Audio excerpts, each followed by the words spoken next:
honor who participate in this lovely sport. We here now. If you on that hit squad, then hit hard. Bogart and take charge.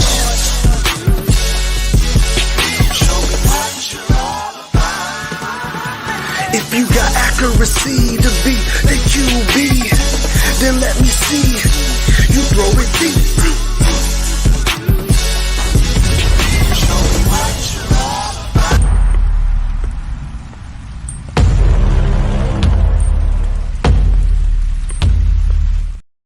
Gather around, school brothers and sisters. This is Under the Lights, brought to you by Minnesota Sports Doc and Purple and Gold for Days. Let's go, let's go. Make sure you Hulk smash the YouTube algorithms by Hulk smashing the like button. And you know what? While you're at it, ring the bell. Make sure you turn on your notifications just so you can catch Justin's lovely face as fast and as quick as possible. We got special guests, Leighton Glodek from Strictly Football, YouTube phenomenon. Let's go. What's up, Leighton? What's up, man? Not much. Excited to be on. Thank you guys for having me. Really appreciate it. We're excited. I know this was your dream, and it's a make or break moment for you. Yeah, it is, man. Under the Lights. Yeah. But hey, it's glad to have you. Hey, tell us where we can find you, I'll bring it up later in the show too. Yeah, for sure. Yeah. So Strictly Football on all platforms, TikTok, Instagram, and YouTube Shorts. That's going to be kind of your all around football talk. All of the NFL, a lot of high school, a lot of college as well. And then Strictly Leighton is primarily all of the Vikings content that I put out. And that's also on YouTube, Instagram, and TikTok. So for right now, I got him YouTube and his Twitter in the description below. I'll go find the others and add those two. Justin, you want to give some shout outs to these lovely Let's get some shout outs in the chat. T-Bass for the second night in a row gets the first. He says, Indomitian Sue, Linville, Joseph, or Hicks, what do you guys want? Wouldn't mind Sue's nasty streak equal out the I love you culture. We'll get back to that. We'll get back to the idea of signing some additional players here now that we got the Dalton Reisner bit. But Googs is in the building. What's going on, Googs? Good to see you. Raymond is in the house. What's up, Raymond? Good to see you. Sodak Kid is in the building. What's going on with you, Sodak? T-Bass. Dishes are washed, laundry in the dryer, ready to talk some football. You see, that's why we love you, T-Bass. Kofi's in the building. Y'all are late. Well, I had no control over it this time. Can't blame me. No, I'm just playing. Sarah's in the building as well. What's up, Sarah? Good to see you. You know it's going to be spicy with Sarah in the building. T-Bass takes you a while to put on the makeup. Dang it, T-Bass, you weren't supposed to tell people that. But jokes aside, we got a house call from the doctor. Dr. Proto in the building. What's going on, doctor? The single greatest Twitter, YouTube, Facebook, MySpace handle of all time. My worthless opinion. Why? Because your opinion is rarely, if ever, worthless, especially on our channels. But I digress.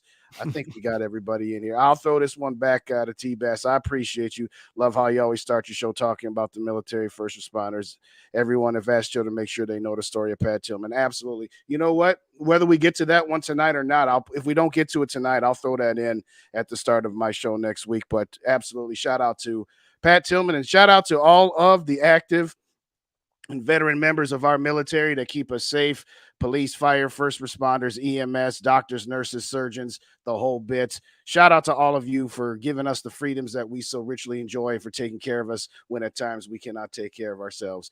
All righty. I think I got everybody. Anybody else sneak in while I was? Oh, we got one more. Skolden in the building. What's going on, Skolden? Thanks for joining us. See, that's what we do later. We shout out everybody who puts their name in the chat. Let them know we appreciate them there. So that's awesome. That's awesome. If we interrupt while you're giving us a great take and say shout out to XYZ, just keep going. Don't let it stop. That's fine. For Completely example, fine. I want to mock Bob is in the building. What's going on, Bob? Thanks for joining us. See, right on cue. Another one comes on in, and here we go. There'll be this guy named Tweeble the Hope. In the 5 minutes left in the show, he'll pop on. we'll have to shout him out. And But Too hey, Evil to Hope is like one of our. I mean, he's always he's full of sarcasm and satire. Let's just say and it this like is that. Johnny NFL, one of my Johnny other NFL in the building. co-hosts, What's my going on? What's going on, part-time yo? co-host that I bring on a lot. We got Grandpa Dave in the building. Hey, shout out Grandpa Dave. Hope you're feeling better. Looking forward to your show tonight over on Vikings First and Skull. If y'all don't subscribe to them on your favorite podcast aggregator, that's on iTunes, Spotify, go give them a listen. My episode for this site, my first of the week, will be dropping tomorrow morning, I believe. So get on over there. Okay. In all seriousness, let's get back to our guest here. So the first question we always ask, or at least the one I do, is how did you become a Vikings fan? What's your story? Were you born and bred, come out the womb bleeding purple, or did you get indoctrinated into this lifestyle we call Purple Gang? What's the story, Leighton? Yeah, for sure. So, yep, basically born and raised in Minneapolis. Dad, grandparents, everyone in my family. Mom is a huge Vikings fan. So, unfortunately, grown into being a Vikings fan for the rest of my life. I think, back in those days when you're just a little kid, you always root for different teams. So I was always rooting for a couple different teams. But, once I hit probably 13 or 14 years old, that's when I realized hometown team is the way to go. So I've been a Vikings fan ever since. But yeah, basically just born into it. So if you don't mind me asking, I wouldn't ask this of a female guest, but we all guys around here, how old are you? How far back do you go? Yep. How far back does the torture go for you, Leighton? It doesn't go back too far. I'm only 22. Oh, so, you a youngin'. Yes, I am. I am a youngin'. I think the first season I can really remember in my head is 09 when Favre got here. So, right. I got that taste of this is awesome. And then I remember crying myself to sleep that night because we lost to the Saints. And, that was the start of it all. And, it's been a roller coaster ride ever since. So you weren't alive for the rookie Randy Moss season of 1998 or the 2000 Dante Culpepper, Randy Moss, Chris Carter group. You okay. So if you're 22, so yeah, you were barely alive when Moss was still with us there. So you were pretty much indoctrinated with the Adrian Peterson era. All right. Yep. What you got, Davey? Hey, Dustin, can you read that? I got to step off. I'll be right back in 5 minutes. I might have an emergency. Oh, take it. I'll run with you. Okay, go. All righty. So, sorry. No worries. A little bit of a family thing there. Sorry about that, y'all. But Yeah, anyway, well, I guess I was going to save this for a little bit later because I figured he had some questions. But let's get back to T-Bass. Do you think the Vikings would be interested in any one of these three defensive tackles? We just shored up our offensive line by getting Dalton Reisner in the building. Finally, I'm going to say my piece on that about how I wish they would have done it in August to get him in for training camp. But for right now, anyway, what are your thoughts on getting one of these veteran defensive tackles for, say, a 1-year veterans minimum or thereabouts? What do you think, Leighton? Right. Yeah, I mean, I think, man, I don't know if the Vikings would do that just with the Brian Flores scheme. It almost seems like they just love bringing the heat when they want pressure. Right. And then when they're dropping 8, they're dropping 8. So they're just hoping nobody's open, and they're hoping Danielle Hunter can get there within 4 seconds. They're still going to have quarterbacks going to have a long time to pass the ball, but they paid Danielle Hunter probably for that reason to get there. If they did have to sign one, man, I'd probably prefer Hicks just because he dominated the Vikings so much, in past years. Mm-hmm. And I feel like it would be, I don't know, if it wouldn't be very sentimental, but it'd be nice to see him in that purple jersey and, making some plays for the Vikings instead of wrecking our interior O-line like he usually does. Right. In past years. So it'd be good for him to finally do some damage for us for a change. Yeah, exactly. But having said that, everything all right, Davey? Unfortunately, no, not. You got to go? No, it's an aunt. Oh, all right. Well, if something comes up, we can hold it down. It's just to let you know, hey guys, put some prayers out to my family. My aunt has extensive cancer and is home from the hospice to live with her with her family for the last couple of days. So All right. What's your a aunt's tough name? one, What's your aunt's name? Kathy. All right, everybody, shout out, prayers up, and whether you're a person of prayer or not, or if you just want to say, hey, thoughts and prayers, whatever you want to say, shout out to Kathy. I'm sorry, I don't know where to take it after that. We'll just say it like Kathy that. Mudloff, great family, Kansas City Chief fan. But shout out to the Kansas City Chiefs today. My aunt, great person, lost her son earlier this year, but Oh, no. sorry to bring it down, Leighton, but No, all good. that it Happy. just got the call. So hey, let's lighten it up. All right, Tell me we'll what you swing guys it. were talking about. We'll, Tell me what guys well, are we talking was about. just asking about the idea of bringing in a defensive tackle, i.e., the names that out there in Dominican Sue, Linval Joseph, or Akeem Hicks. Yeah, I've been looking at Akeem Hicks and still What look I at said. him. I watched him. I watched a lot of highlights. I did a video on him. Thought he still had something to offer, and he's a big fat guy. He can put against the nose tackle, and he's hard to move. Something we don't have at all. Yes. Very For true. me, it's one of those deals where I'm not breaking the bank for any one of those three guys. It would have to be a veterans minimum type deal. Again, to me, bringing in guys after 2 or 3 weeks reeks of desperation. And it's just like, if you want to be part of the team, be here for training camp to get acclimated with your teammates. I'm going to circle back to Dalton Reisner. So I'm going to do 2 for 1 on here. We've been clamoring for Dalton Reisner pretty much. I started in June. I was just like, okay, this guy, I know he might have had some injury history and possibly the locker room festivities because he had the audacity to stand up to Russell Wilson. Apparently that makes you a bad locker room guy if you stand up to Mr. Unlimited. But having said that, it was more about wanting him to get acclimated with his teammates, to be able to understand the checks, the playbook.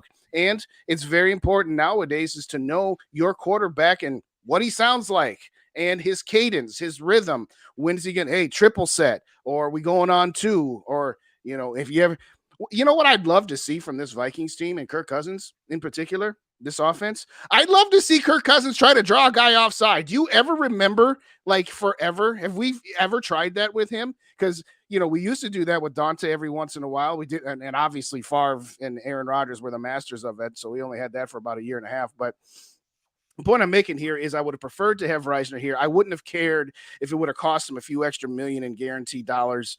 To me, bringing him into whether he starts in week 3 or is just a backup and rotates in and out because he's not up to playing shape, to me, it was worth the extra money to get him in here sooner. And again, I know we don't have much on our defensive line on the interior, but one, these guys are out there for a reason. It's because they're old. They're not the Ndamukong Suh that was stepping on Aaron Rodgers' calf. They're not the Akeem Hicks that terrorized the Vikings for years. Linval Joseph, I mean, we love the guy, but let's not get sentimental on this here. So I'm kind of whatever on it. Would they be better than what we got? Probably. But I don't know that it excites me all that much. But if they did it, I'd be all for it because we could use all the help we can get. Can agree with that for sure.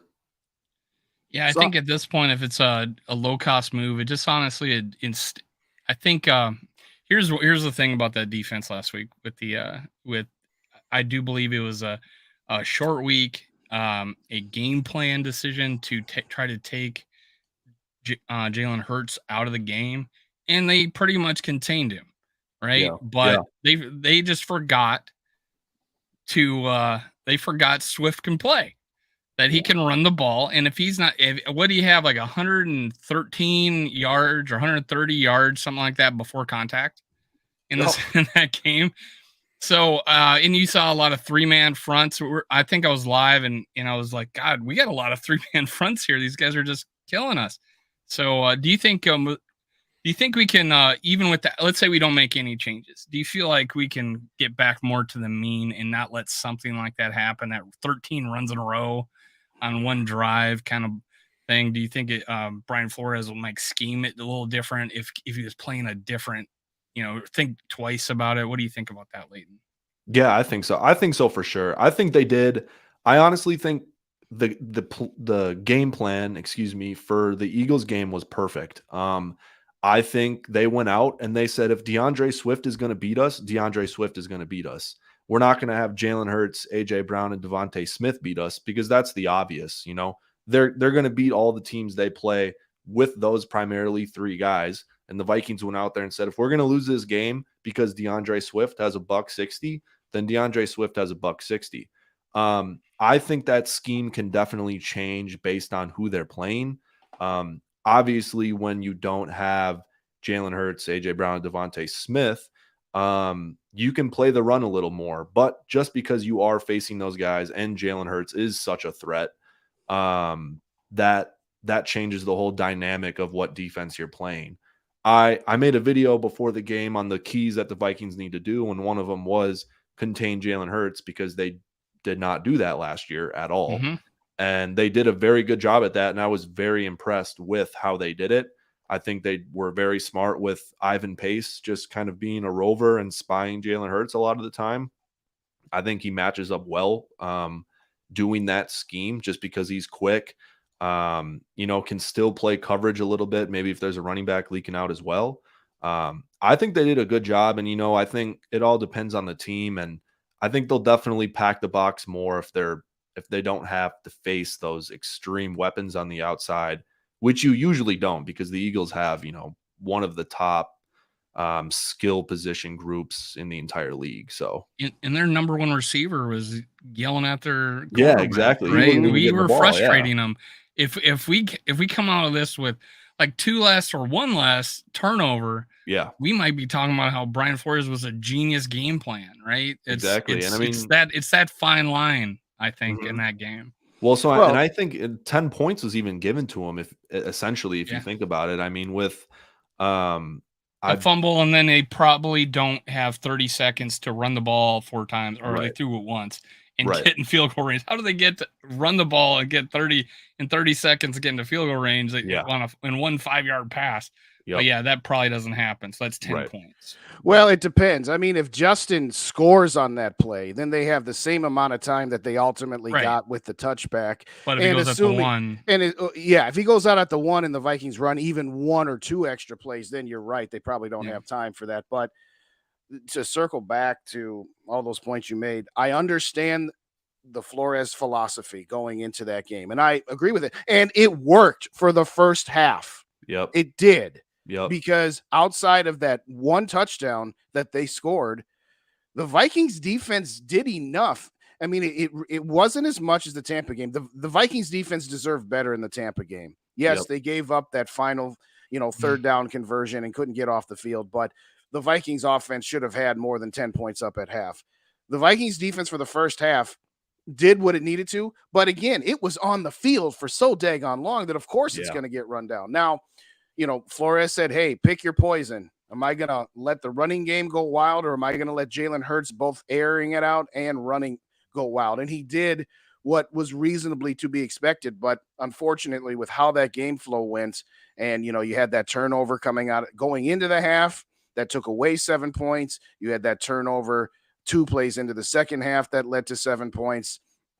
Yeah, he was kind of up a creek. The only thing that I will criticize Flores for is, you've gotten back into this game. You got him at 3rd and 10, and you have DJ Wanham dropping into coverage. Yeah. Like we saw we're having some PTSD from Ed Donashell doing that about 7 times a game last season, and I'm only slightly exaggerating, but I get where he was going with it, but I would have liked to have seen him pivot in the moment of truth, or at the very least, don't have a pass rusher on AJ Brown. But I digress. Let me get some shouts. I'm way behind on shouts here. Shout out to nephew JJ Vikes in the building. What's going on? That's what I was talking about. JJ, 13-year-old. Yeah, 13-year-old kid with his own YouTube channel. Skull for Life Barber 175. Good to see you here as well. Frozen North, what's up? Frozen North in the building. What's going on, my brother? In the Zone podcast. You better check out Yogi's channel with all the Vikings history that they threw down, since you're such a Vikings history buff. That's an inside joke. He doesn't know anything before 98, but I digress. Speaking of which, Yogi fans don't know anything before speaking of which, Yogi's in the building. What's going on, Yogi? Good to see you. Skull for Life is in the house. What is going on, Skull for Life? Thank you so kindly for joining us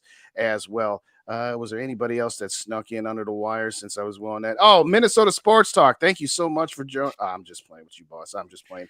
My guy, Ricky, what is going on, man? Good to see you, Ricky, as always. Smash that like button. And if you haven't already done so, hit those subscribe buttons to all 3 channels if you don't already subscribe to them as well.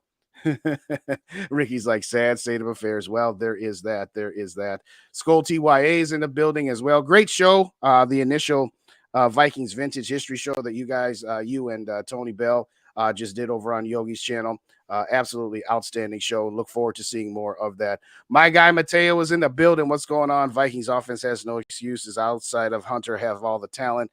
Sorry, Hitman is washed. We'll talk about Harry a little bit later, absolutely. But last one for now. Joker Nation in the building. What's going on, Joker? Good to see you guys. Like I said, smash them like buttons, hit those subscribe buttons, and we'll get the our guests, all of his channels up there in the comments and in the descriptions as well. With all that being said, I'm going to say that the defense has done enough. I do agree with what T-Bass has said in previous shows of mine.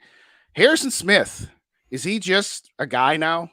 Because he hasn't been horrible, but he hasn't been making the splash plays. We were all hoping that Flores would be able to get him back to the thrilling days of yesteryear under the Mike Zimmer defense. We saw him come on a couple blitzes, didn't quite get home. Is he just kind of a guy? I mean, the guy is 34 years old, but what are your thoughts so far? Good, bad, or indifferent on old Harry the Hitman?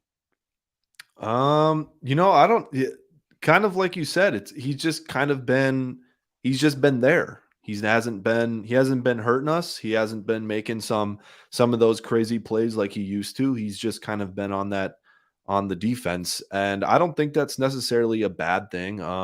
He hasn't been exposed. Like sometimes he can be in coverage at certain points of the game. So I don't think I honestly think the Vikings, maybe they saw something in training camp or practice and, it said, we can't put as much pressure as we used to on him. And we can't have these huge responsibilities all relying on him. Maybe just because his play has taken a hit, like you said, because he is 34 years old. So I think it's more of them taking more responsibility off of him. I think they're still going to continue to blitz him, and he's still going to be very good hiding coverages and confusing young quarterbacks on what he's going to do. Even veteran quarterbacks like Rodgers would always say he never knew what Hitman was doing. So I think it's more of them just taking the hit off of Hitman and kind of putting it on to Bynum a little more. Good transition, Johnny. NFL from Bite Size Vikes. I agree, man. Yes. It's incredible that Bynum has now leading us in tackles. And I saw someone. I looked at old tweets. Like I looked up Cameron Bynum, and there's nobody tweets about Cameron Bynum. So one popped up from last year how the quarterback rating of throwing his way was like 152. And I was like, perfect, pretty much. Perfect, right? Yeah. So now it's like he's all over the field, and we're calling his name every play. Now he shouldn't be leading us in tackles. That's definitely the Philly game with all the running they were able to accomplish, and he was having to help out with the run. But even the Bucks game, we noticed how well he was playing, and I thought he was. And I'm all offseason talking about he's a great backup. He shows flashes, and he's really good if you got another veteran out there, telling him what to do. And honestly, he's actually probably taken all that advice, and now he's owning it, and the game has slowed down for him. That's what it looks like to me. For sure. Agreed. And I think honestly, if the Lewis Cine draft pick turns out to be nothing else, the one thing it maybe did was give Cam Bynum a little kick in the butt and be like, "Hey, dude, you're gonna lose your job." And Metellus, yeah. So, Metellus too. So it's like you gotta compete if you want to play in the NFL. So maybe it did that for him. That being said, that's a heck of a price to pay being a first-round draft pick that you traded down 20 spots for, but that's not Lewis Cine's fault. That's on the GM. The bright side of that is, like, even with Boot Jr., we're finding third and fourth round cornerbacks or fifth or sixth round safeties that are stepping up and being really good starting players. And yeah, we blew it on the who knows, it turns out we blow it on the first round pick, but thank God we hit some picks later to make up for it. And honestly, this year's draft class is actually looking pretty nifty, with the amount of playing time these guys are getting. And last year's draft class, not so much. But there's, you need backups. So, hey, why not? Right. For sure. Shout out to Turbo Duran in the building. Looks like we got a Saints fan in the building. But hey, you know what? Beat the Packers this weekend, and you can come back in our chat and talk your talk all you want. Now that Sean Payton's at Denver, my hate went totally with them. Yeah. I now hate Denver and Sean Payton. Yes. And I want, whatever happens to Denver, I don't care. Just lose every game. I no longer hate the Saints. My hate went with Sean Payton. And honestly, I didn't. This is sacrilege. And Leighton, being that this is your first go round, you can give me your opinion on this. I never hated the Saints as much as a lot of Vikings fans, and I'll tell you why. Were they playing dirty? Yes. But let's say some nails for Childress and Bevel for not adjusting to the fact that they were playing dirty and constantly leaving Brett Favre in protection schemes that left him vulnerable. At some point after Brett takes about his fifth hit, you say, you know what? Maybe we should leave a tight end and block one of these blitzing guys who's coming at Favre late. I always put a little bit more on us. Maybe that was my disdain for Childress. I don't know. All I'm going to say is, you know what?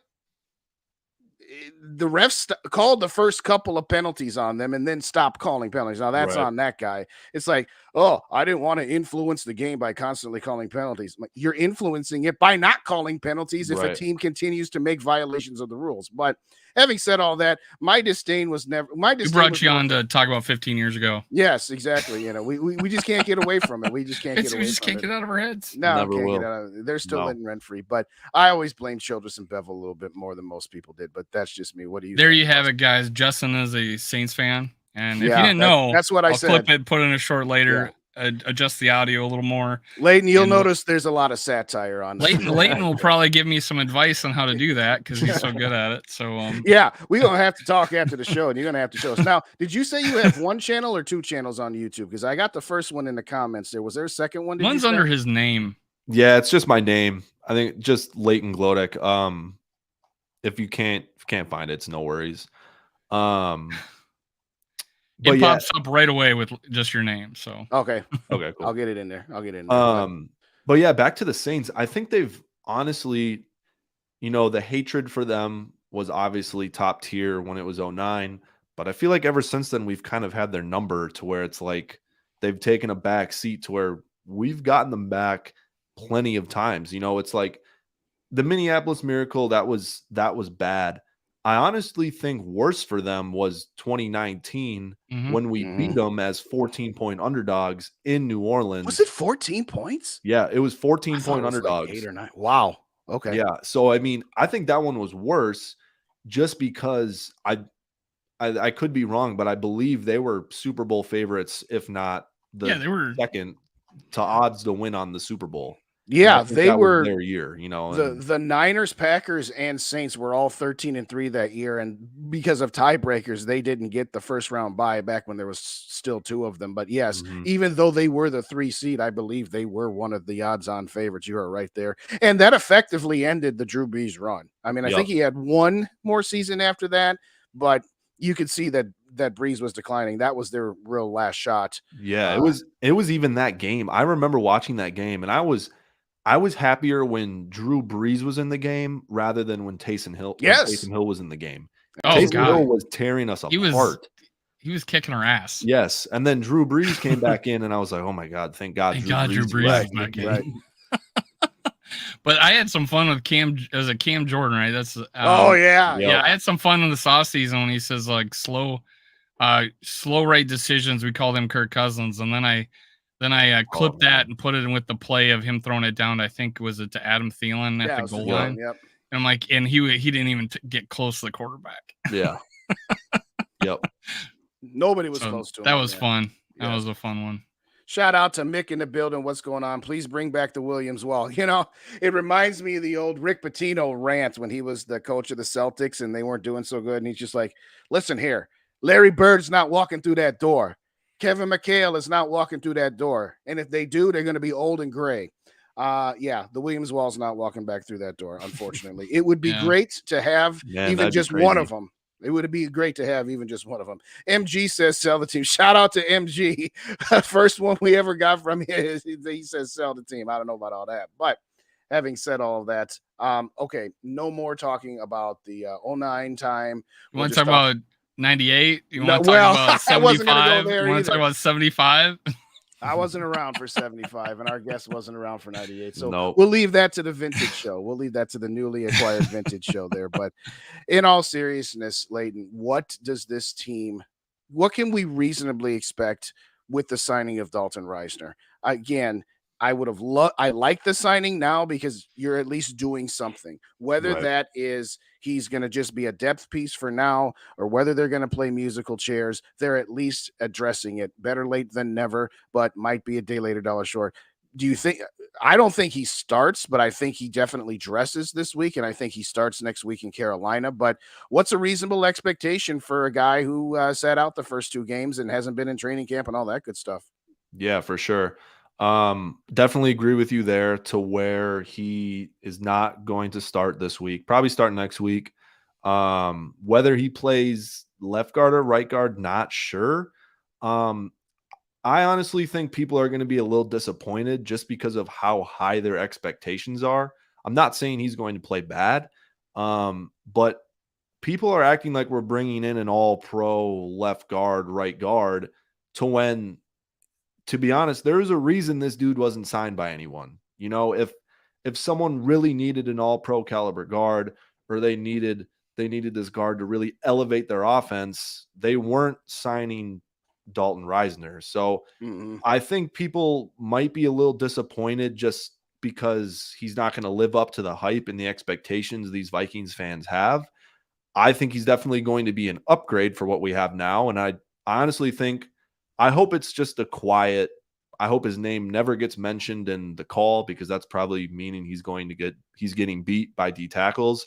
I hope he just subs in, he plays, he does his thing, and you know, he's better than Ed Ingram. That's pretty much all we can hope for. So there was one report I had, and that, you know, was discussion like, well, you didn't get signed for a reason. Well, there's tons of reasons why people don't get signed, but one of the things that I heard is that there was a time in the off season that there was a non-football injury reported on him. Like he was recovering from a non-football injury, that something happened in the off season. So I kind of think if that is a fact, and apparently it's some tweet out there too. But apparently there was a non-football injury. So we take a little solace in that, hey, that might have added to it. And the Vikings talked to him in August, right? And it took them this long to sign him. That could have been part of the reason, you know, is to, hey, we're not going to guarantee a guy that was injured in the offseason doing, you know, raking the yard, mowing the yard or something, that now we're going to give him $8 million a year. And honestly, I thought a guy like that, even though he is not necessarily a Pro Bowler, but he's a very good pass blocker, probably commands a little more than $4 million for 1 year, right? I think we're getting him at a discount. So that's nice. And we can try him out to see if we want to re-sign him next year.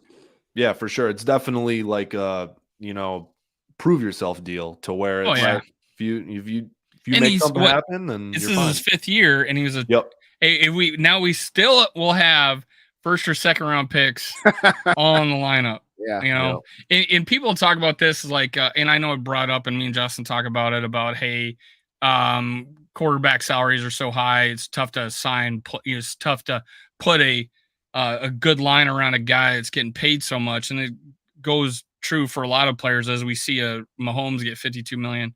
That these were all first or second round picks. You have to go with some of the things is we did put, we should have built a team around them, and then we got kind of almost bust at first and second round picks in the interior line.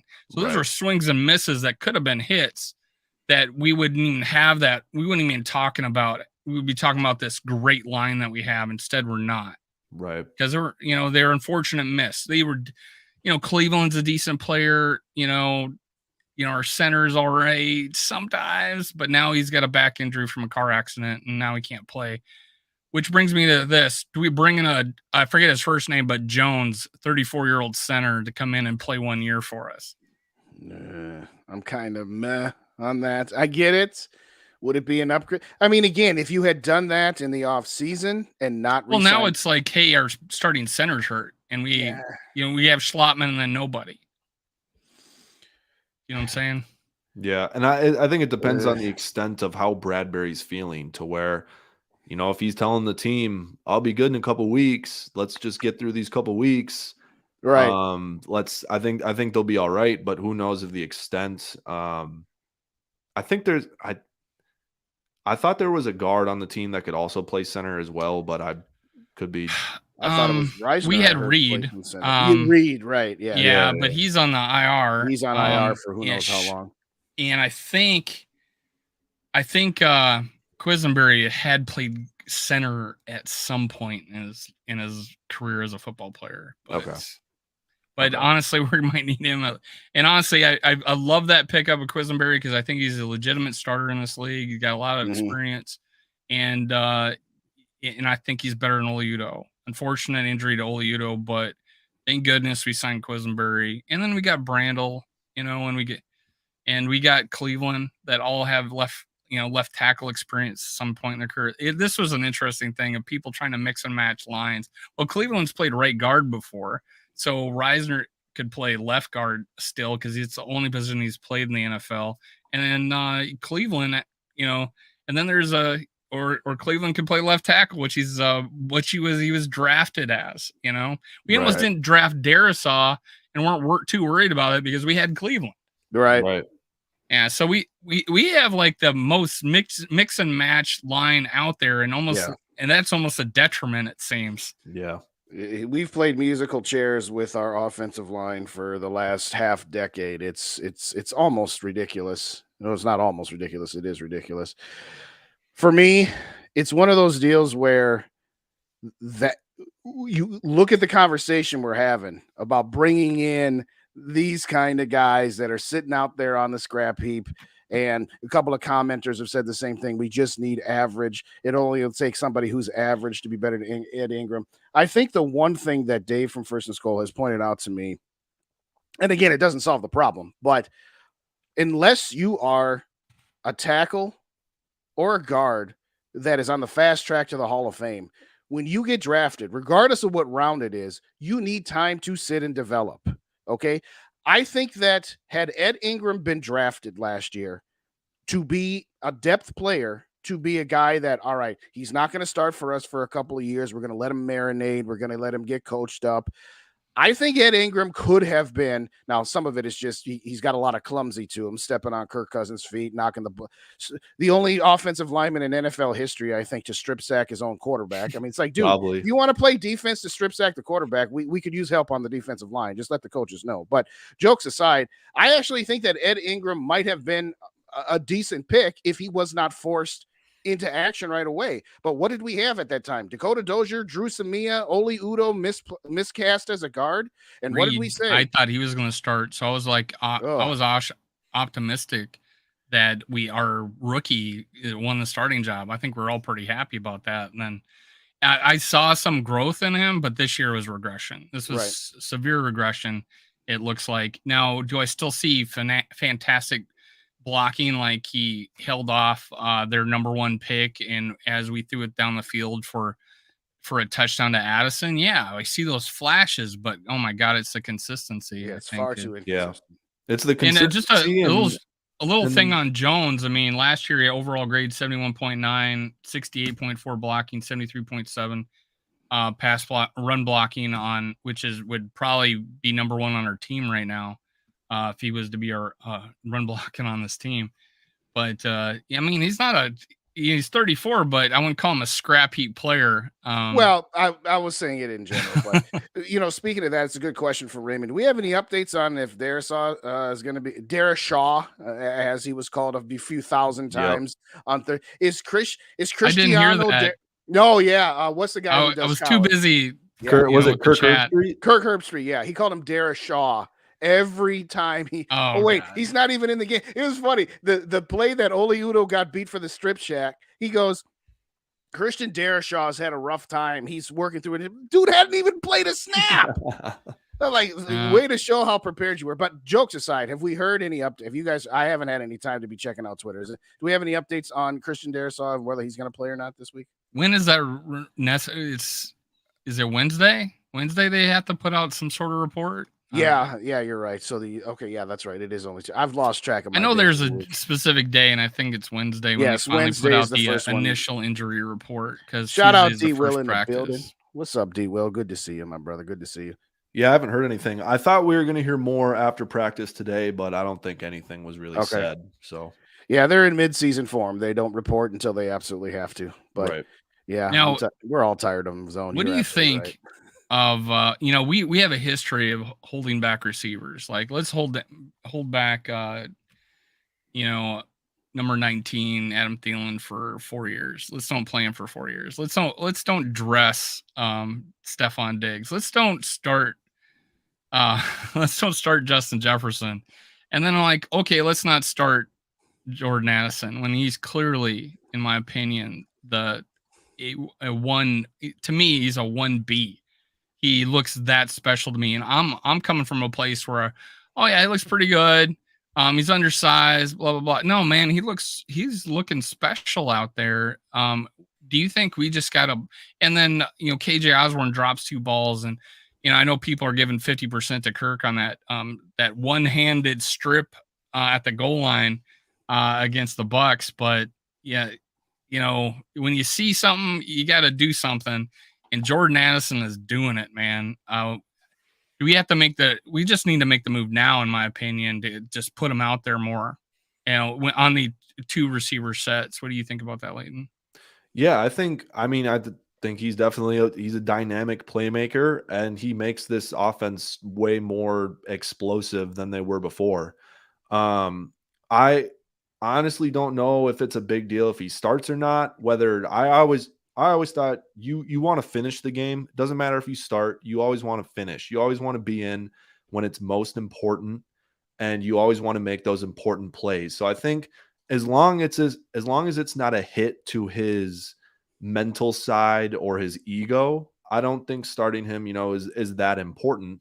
Obviously, if you're not starting him and that means he's going to get a lot less snaps, then that changes it. But I think if if he's not starting the game on, the first couple of plays, but then he goes in the rest of the game and he's playing the rest of the game as he should be, I think that's fine. But I definitely agree. Even just watching him through training camp, the moment I saw him, just super dynamic. And he does, like you said, he does look undersized. But then even on Thursday, one-on-one jump ball, he front cuts the cornerback and he just goes up and gets it like it was nothing. Great body control, knowing where the ball.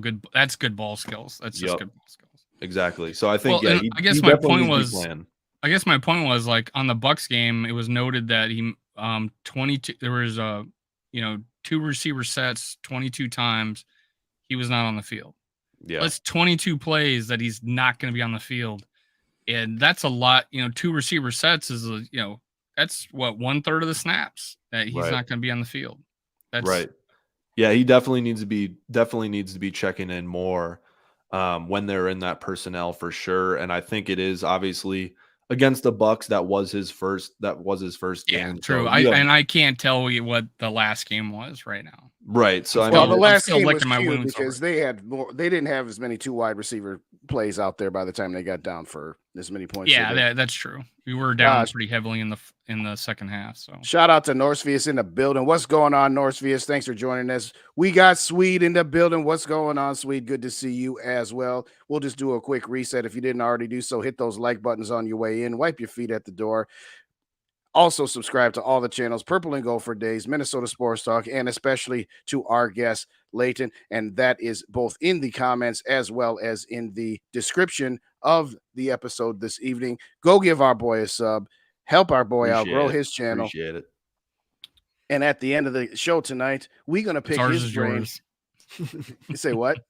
What's ours is yours. Yes, exactly. And at the end of the show tonight, he's going to teach us a thing or two about how he puts this production together, because I'm just like, okay, how do you do that? Because it's incredible. It is absolutely incredible. Appreciate it. Do you do anything else besides shorts, just out of curiosity? Or I mean, is that like 95, or is that like pretty much everything you do? That is everything right now. We do have a Discord that we're pretty active in, so we do some stuff in there. But yeah, it's mostly short form content. Right now, we are seeking to find editors for long form content, just because mostly what our bread and butter is short form. We do want to get into the long form storytelling stuff. So, I you don't do live will... shows is the point I was getting at. No live, besides just going live on TikTok here and there, but not really shows, just and in those shorts of 1 minute, you tell a story, man. Yeah, you do. You tell a very good story. You do it very well. With all that said, is this game against the Los Angeles Chargers of San Diego a must-win game in your mind? I know the strictest definition of the word must-win is it an elimination game? And obviously there's no elimination games in week 3, but for all intents, it's coming down from the standard we set last year, being a 9-2 and being second, being the the 2 seed. That was our must-win games last year, apparently sometimes. But now going 0-3 is not historically a good place to be to make the playoffs. What do you think about must-win games, man? Yeah, I think it's a loser goes home type game for both the Vikings and the Chargers. I think, especially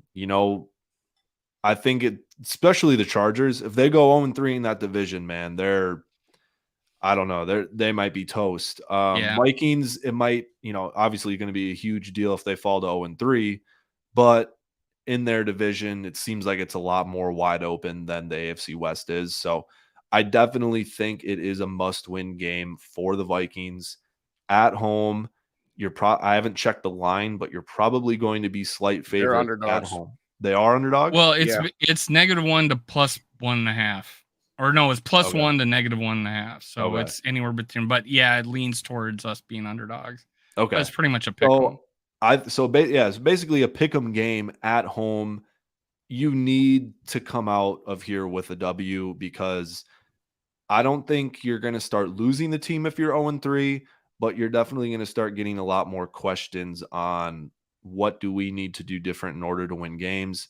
And I think obviously that is just turning the ball over and finishing drives on offense, because I think that's the big thing that's been holding us back the most. Because honestly, as bad as that Thursday night game went, I wasn't as mad as I shut off my TV that I thought I was going to be by the end of the game. I was more disappointed than mad. I was like, when Addison scored that touchdown, I was like, you know what? This is just turnovers. I was like, this has been freaking. We should be 2-0 right now. Yep. I was like, man, we can move the ball. We look dynamic. I'm like, come on. And I think the scheme, man, if Jefferson gets that touchdown in and we're up at the half, I think that Eagles run game scheme might go right out the window, because they don't want to run the ball 100 times if they're playing from behind. And if the Vikings are able to keep that lead and the Eagles are playing from behind, they're not going to be running the ball. And that's what the Vikings scheme was centered around, was them just airing it out. And that's probably what the Eagles were trying to do that. It took them, 2.5 quarters to realize they can get 6-7 yards a pop when they just run it with DeAndre Swift. So they want to air out the ball. AJ Brown wants the ball, as you can see on the sideline. So I think we had a good scheme. It was just a couple bad breaks that really didn't go our way.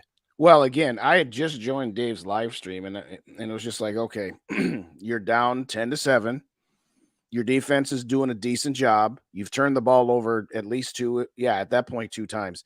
Do the dipsy doodle double dip. Get your touchdown, Yep. With less than 2 minutes, you get the ball first, you get another touchdown, and you then have 21 points on the board. So it would have been 21-10, maybe 21-13, who the heck knows. But at Right. that point, you now force the Eagles into saying, okay, we're down in this game by more than just 4 points for the first time. We're down 2 possessions, and that changes everything. Now, it just kind of is what it is. It's snowballed. But to Dave's point, the only disappointment in the offense that I had in this game, and I say offense, is you got the Jordan Addison touchdown, and it was a great play all the way around. It was a great play design, faking the tunnel screen to Jefferson with Hawkinson and KJ on one side, leaving Addison one-on-one on the other. And it was And blocked he up. looked the safety to TJ. That was awesome. Yeah, I might have said that, Yep. but I digress. You blocked it up really well, and then Kirk Cousins stepped up and threw a bomb down the field. Now, the problem I have is that the ensuing possession for the Eagles, the Vikings defense got them a 3-and-out. Yep. And you're like, okay, we have an opportunity. And then the Vikings offense, unfortunately, goes 3-and-out. Philadelphia scores, and now they just have to hold serve, and the Vikings are completely behind the 8 ball. So with all that being said, to me, yes, you are right that this game is more important to the Chargers because they don't play in a garbage division the way we do. I had originally said that the NFC South might be the worst division in football. And I think the North so far has shown that I had that that ain't same the thought case. today. Yep. I Yeah, had it's looking that exact way. Same thought.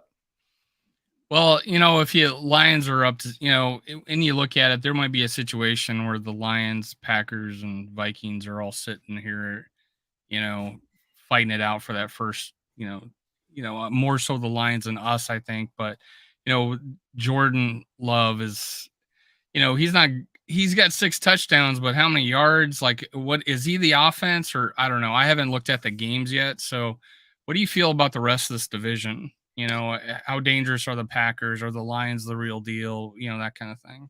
Yeah, I think the Lions are the real deal when they want to be. I think they were a little in over their heads going into the Seahawks game. I really think they were on top of the world.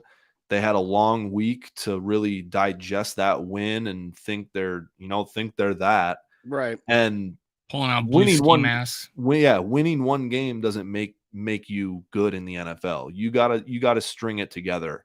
I do think the Lions have the talent to do so. But I think it all comes down to, those Jared Goff and Jordan Love are just they're system quarterbacks, game manager quarterbacks that they won't lose you a game, but if they do need to make some plays in the clutch, can they do that? And, Jared Goff has been to the Super Bowl, but they put up 3 points in the Super Bowl to where, you can scheme it up against Jared Goff to where he's going to struggle. And Jordan Love, he's played 3 games. Mhm. I'm not sure if he can make those clutch plays, like certain quarterbacks can. Obviously we've seen it from Kirk Cousins to where he's been able to lead teams back and make those clutch plays, even though people don't want to admit it. But I'm interested to see if Jordan Love and Jared Goff can do that. But yeah, the Vikings still have a chance in this division easily. It's whether the roster is there or not. I think they're well coached, and I think they have the playmakers obviously to make a run. Now we don't got I was going to say we don't have a whole lot of time left with you, and you actually attended the Chargers Titans game. Yep. And we're about to play the Chargers. Yes. So, Justin, you got any questions about, what you saw at the Chargers game? Hey, Leighton, what can the Vikings take away? What advice would you give them, being that you've seen their opponent as recently as you have? What do you got? What can you scout for us there? Yeah, I think definitely keying in on the passing game more than the run game. I thought Josh Kelly was going to get a load of work and really be a workhorse back. He wasn't at all. He was really just disappointing in that aspect of to where when they got him the ball, it was 2 to 3 yards here, 2 to 3 yards there. And, he basically turned into a non-factor really quick. So Mike Williams and Keenan Allen are obviously going to be the points. I wouldn't be surprised if they have a similar game plan to the Eagles. Mm-hmm. I wouldn't be surprised if they give the corners and the secondary a little more, not a little more freedom, but they put a little more on their plate than they did against the Eagles. I don't think Keenan Allen and Mike Williams are up to the standards of A.J. Brown and Devontae Smith. But I think they're going to play a similar game plan, especially if they can get ahead. I think it's going to be a lot of dropping 8 and rushing 3 because I think the Chargers really want to air it out with Justin Herbert. I was thinking the same when I was seeing this Eagles after the Eagles game. Like, we're gonna probably play the same way against San Diego. I say San Diego, but Los Angeles. Yep. But they got a pretty good running back, right? You know, it's like, and that's the thing is if Eckler plays or not. I'm assuming he's not right now. Is he? It seems really sketchy because they said he didn't play Sunday, and then they said even before the game, there's no timetable for him to return. So I have no idea. I think that means if we start winning some games, he's going to play. But if we start losing, then he's not going to play. It's you don't want to rush a guy back, right? But if we win, then that's something we can talk about. So that might be a good bonus for us. Shout out Dave L in the building, who just, as a matter of fact, brought up the Austin Eckler question. Here's what I'm going to say. I can understand game planning to stop other teams passing. I agree with you. They're not in the same category as A.J. Brown, Devontae Smith, and obviously Jalen Hurts. But I would dare say they're probably in the same category overall as Baker Mayfield, Mike Evans, and Chris Godwin. And we already lost to them at home. So I'm going to say this just to wrap it up on the run defense. You better figure something out before you get to Atlanta, because Bijan Robinson could very easily break Adrian Peterson's record against us if we play run defense the way we've been playing, particularly on Thursday. And that's the line I'm going to. Shout out Ryan in the building, the San Diego Chargers of Los Angeles. See, I went Los Angeles Chargers of San Diego, but we'll take it either way. Shout out Ryan. Thanks for joining us. 9 times out of 10 say San Diego. Oh, it's stuck in my head. With all that being said, I think the key to this game, and frankly, the key to any game for the Vikings at this point, with how they are constructed, is you have to take advantage of your offensive opportunities. You cannot be turning the ball over that much. That part is obvious. But regardless of turnovers or not, you've got to cut down on the number of 3-and-outs that this team's had. I've been saying it ad nauseum for about the last 16 months of what is it with this team that can look so unstoppable in fourth quarters or first drives of games and then just have 3-and-out after 3-and-out in quarters 2 and 3. We're still seeing some of that. We don't have as many 3-and-outs this year because, well, we've got some more turnovers than we've had in previous years. But the problem still persists. All I need you to do, offense, put points on the board, get up early, and let your defense feast. That way your defense isn't on the field getting worn down so much. I mean, again, I'm not trying to give the defense an entire pass, but at the same time, as has been stated, most of the talent on this team is on offense. You've got to take advantage of those opportunities. Shout out to the Skull for Life Barber. Got you a sub already. So there's one Appreciate at least. Appreciate y'all it haven't done so. Hit up our boy. Get him some subs up there. You're 138,811. Yes. Let's go. Let's go. But you got at least one on your appearance tonight. You got for at least sure, one. man. It all counts. I knew it was a make or break for you, man. Yeah, exactly. Make or break for you. All serious aside, if y'all didn't hit them like buttons, hit the like buttons on your way out and hit the like button on whichever channel you didn't watch it. Just go over there, click on it, hit the like button for us. And if you don't subscribe to Purple and Gopher Days or Minnesota Sports Talk and just found us for the first time, hit us up. We do lives every Tuesday night from 6:30 to 7:30 Central Time. I was going to say something about that, Norsefius. I was just going to say, so I'm not looking for your home address, but where are you located? Because you got the Vikings and you got the Hawkeyes. So are you in Iowa? Where are you at? No, I'm in Minnesota. I'm just north of Minneapolis. So, all right, fair enough. Just had some family that went to Iowa. So, okay. They just got you that for Christmas, and you know you're just doing them a solid. Exactly. Exactly. Right. Well, what I was going to say, talking about the divisions, it's kind of like the Twins. They're going to get to the playoffs because they're playing in a garbage division. So yes, the season is not lost if you lose this game, but again, another phrase I use quite often with this Vikings team is margin of error. And you lost some of your margin for error by losing to Tampa Bay. You can get some of it back, but you lose to the Chargers and your margin for error for the entire rest of the season is completely gone. You got to play perfect after that. So one of the things I was looking at before the season was I had this one in the Bucks. I had us losing the Eagles. And now I look back, I'm like, God, we should be 2-0. if it was a turnover. So I feel good about that. But now I'm like, yeah, I always had like, oh, we're gonna lose one game that we shouldn't have, and I had us losing to Denver. Now I don't think that. I think we're gonna beat Denver, and it's like, and Cincinnati's not looking scary, right? So it's like, hey, maybe we could win one of those and make up for this Bucks game. So, I had us 12-5 going into the season, but 0-2. Should I pull that away? I don't know. There's games that aren't looking as hard as they should have been, and maybe we beat the Lions twice. I don't know. Right. I had us losing to them once, so there's a lot of things that can change. It just sucks being 0-2, and honestly, I feel like we're gonna do.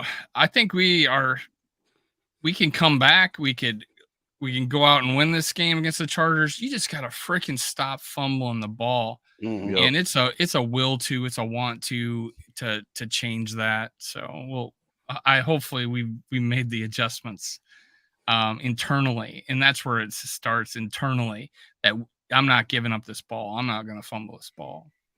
Well, part of that's coaching. They've looked underprepared, they've looked unprepared, and they've looked undisciplined, which on one hand is ridiculous, but on the other hand is something that theoretically is rather easily correctable theoretically. So, yeah, this is the turning point of the season. I actually said on my video on my live last night, you've got to win both of your next two games. Yep. I originally had them at 10-7. I had them starting out 3-4, losing to, and I picked the Bears as a loss because the Soldier Field mystique that we always lose there. Okay. Yeah. Are you picking it now as a loss? No.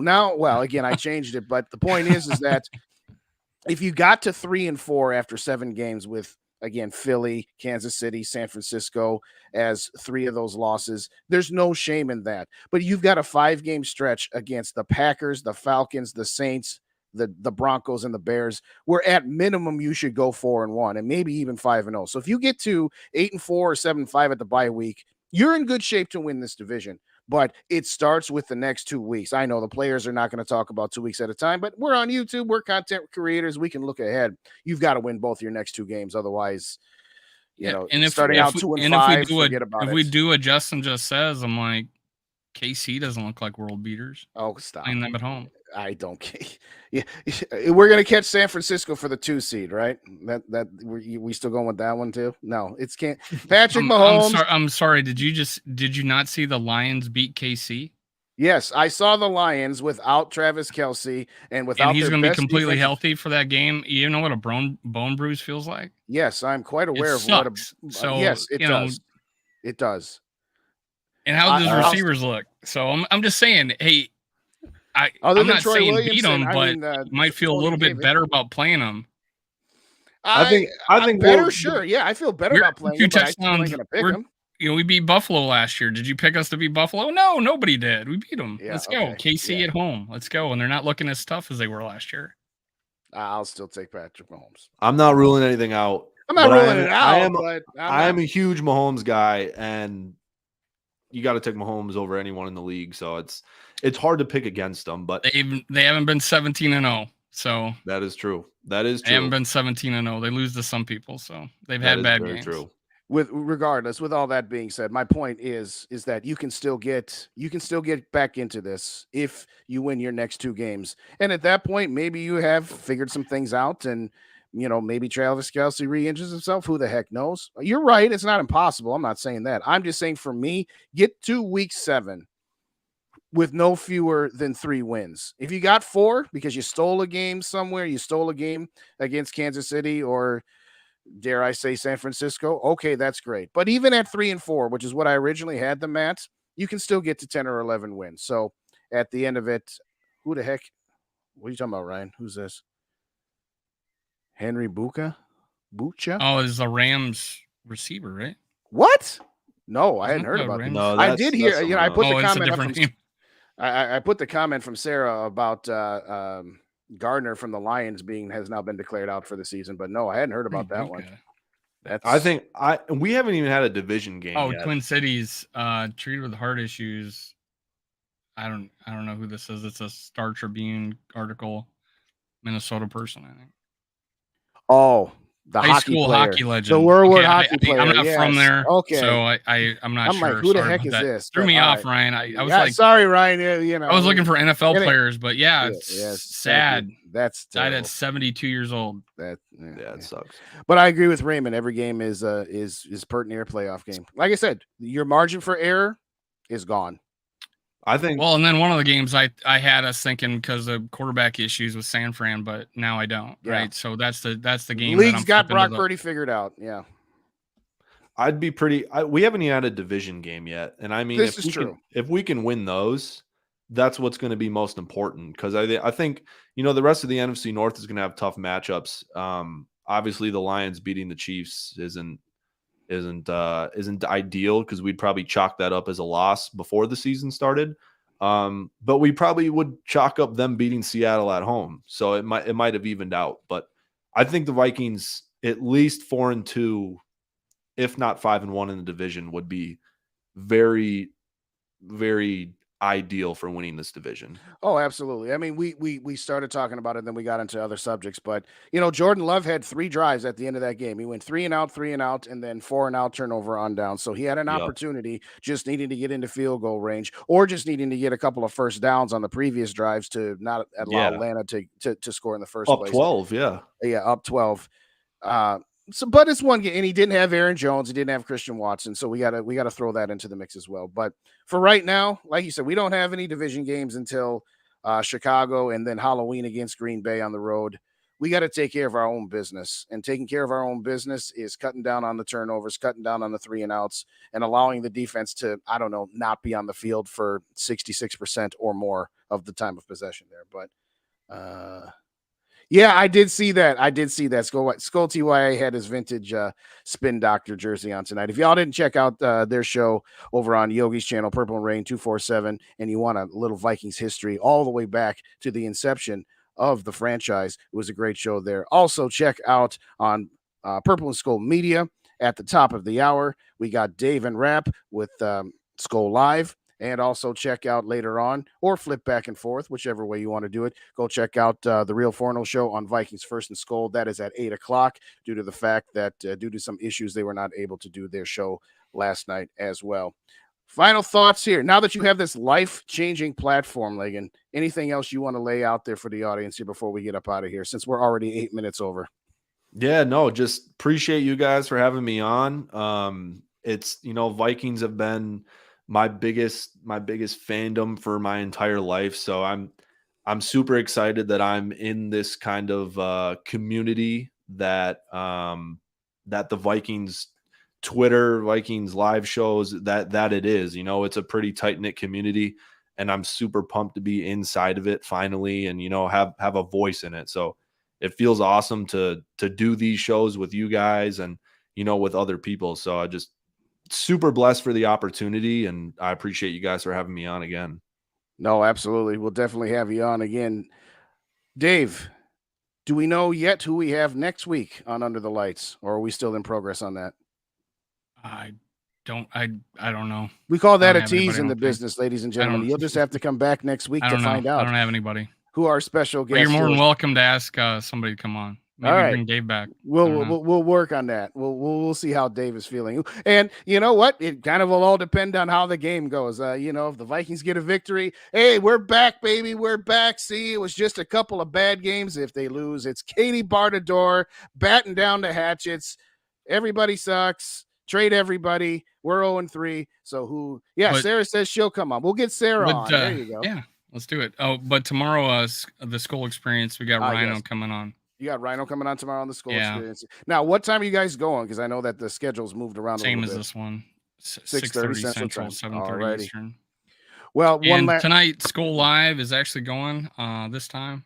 So on Purple and Skull Media. So go over there and check that out. 9 o'clock Eastern, 8 o'clock Central, in 20 minutes. So with that, one last time, hit those like buttons on your way out if you didn't hit them on the way in. Subscribe to our guy, Leighton. Subscribe to Minnesota Sports Talk. Subscribe to Purple and Gold for days. We got to get this victory on Sunday. There's no two ways around it. Let's get it. Thank you kindly, everybody, for joining us. As always, Skull to the next episode. Skull Vikes.